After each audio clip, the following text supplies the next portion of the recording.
এই হচ্ছে আমার সেই শ্বেতকাঞ্চন গাছটা, যেটা ঝড়ে গতকাল রাত্রে পুরোপুরি উল্টে পাল্টে দিয়েছে। এর উপরে যত ঝড়ঝাপটা যেন লেগেছে, তো টবটাও ভেঙে দিয়েছে। এখনও অনাথ হয়ে বসে আছে টব বিনে। তো যাই হোক, আমি কোনো রকমে দাঁড় করিয়ে রেখে দিয়ে গেছিলাম, কারণ ভিজে মাটিতে তো আর রিপোর্ট করা যায় না। আর রিপোর্ট করতে গেলেও তো একটা বড় সড়ো জায়গার দরকার, কারণ এই গাছটা অনেকটা বড় একটা পাত্রে বসানো ছিল।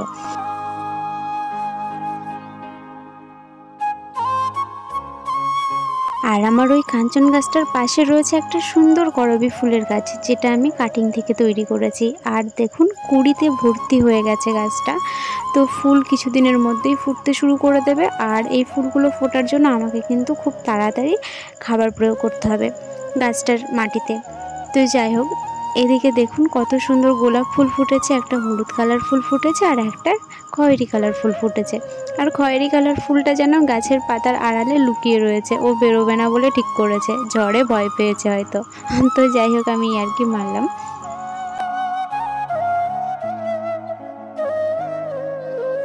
আর এইদিকে দেখুন, আমার বেলি গাছটায় একটা ডাল এইদিকে সোজা একদম হাতির সুরের মতো চলে এসেছে। তবে হাতির সুরের মতো না, কারণ এর অবস্থা খুবই লিকলিকে একটা অবস্থা। তবে হ্যাঁ, যখন হাওয়া দিচ্ছে এত সুন্দরভাবে দোল খাচ্ছে না, আমি ওর পাশে একটু বসে একটু ক্যামেরা করে নিলাম, বেশ ভালো লাগছে। আর মাথায় দেখুন কত কুঁড়ি চলে এসেছে, কুঁড়িগুলো যখন একসাথে যখন ফুটবে না, খুব সুন্দর লাগবে।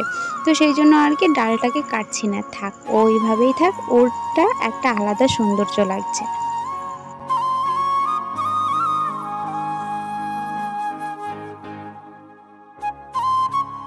তো ইনি হচ্ছেন আমার বাগানের নতুন সদস্য।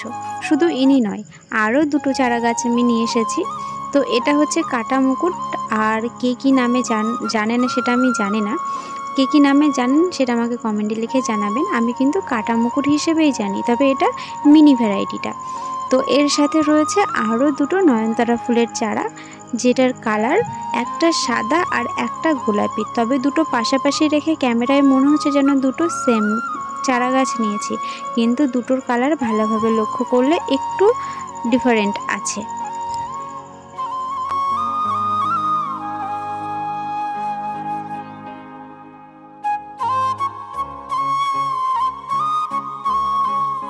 এখন কথা হচ্ছে, আমি নার্সারিতে গিয়ে গাছ দেখে পাগল হয়ে যাই, মানে গাছটাকে ঠিকঠাকভাবে দেখেও নিয়ে আসতে পারি না। তো আমার হাজব্যান্ড এই সাদা কালার গাছ একটা ঝাঁকড়া গাছ তুলেছিল, কিন্তু তার মধ্যে আমি আবার আগেই এটা নিয়ে বসে রয়েছি।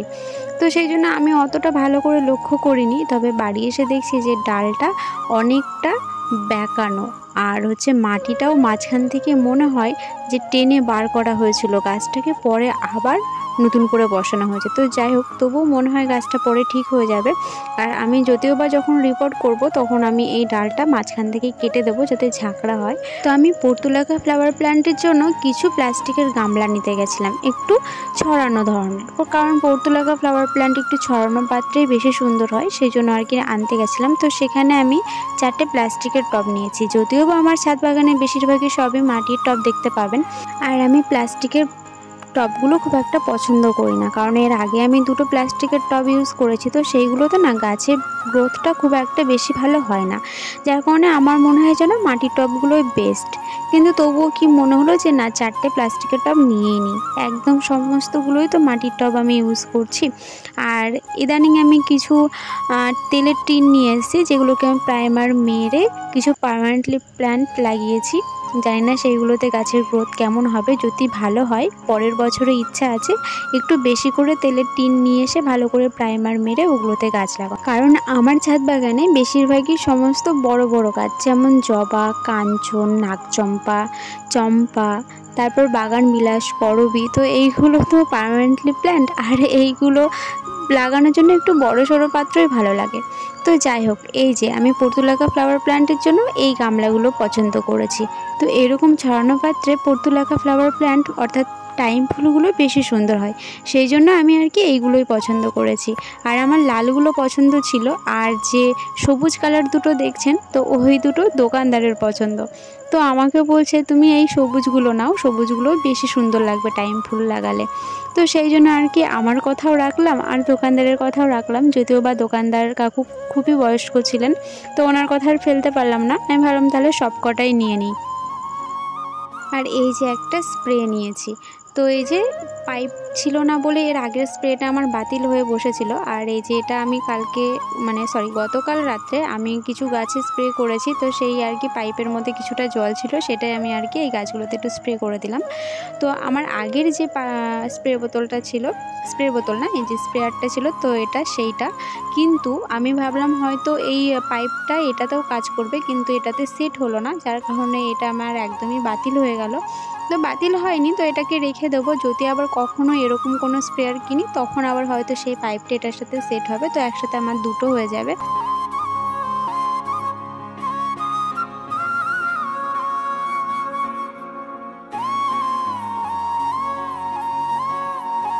আমার আরও নার্সারিতে যাওয়া স্প্রেয়ারটা নেওয়ার জন্য, কারণ আমার অনেকগুলো জবা গাছে দেখছি যে মিলিবাগ আক্রান্ত হয়েছে।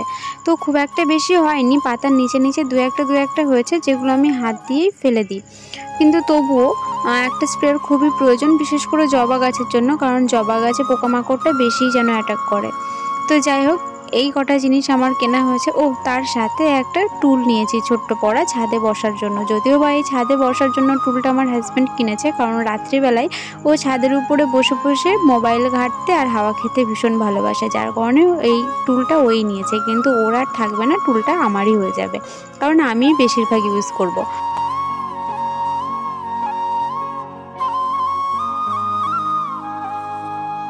তো এই হচ্ছে আমার কেনাকাটা গতকাল রাত্রের। আমি এর আগের ভিডিওতে বলেছিলাম যে আপনাদের সাথে শেয়ার করব, তো শেয়ার করে ফেলেছি।